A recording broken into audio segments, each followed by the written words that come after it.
Hello there. It's nice seeing you again. It's time to unravel the principles of design. Let's look into rhythm now. Imagine your design as a piece of music where the spaces between notes create a rhythm.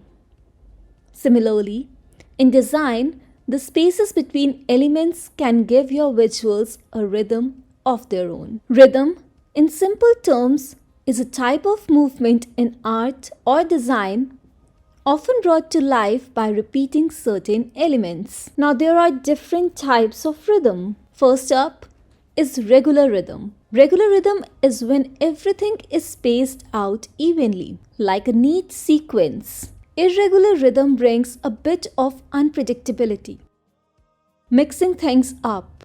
Flowing rhythm refers to an artwork that contains curved or circular elements and gives your designs a sense of movement like a gentle flow.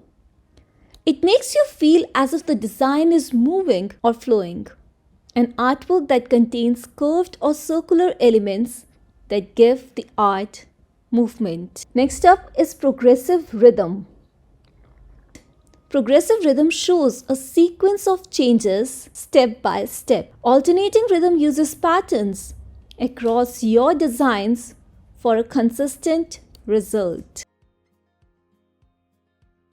Now, why does it matter? Rhythm isn't just about making things look nice. It adds depth and guides the viewer's eye through your creation. It can be bold, directing attention, or subtle, quietly leading the viewer around without them even realizing it. With rhythm, your designs become not just pictures, but visual stories with a captivating beat. I hope you found the content helpful and inspiring. Feel free to check out my other videos related to design. And if you enjoyed this one, give it a thumbs up and subscribe for more design insights. Don't forget to share with your friends and fellow designers. Hasta la vista, cheero!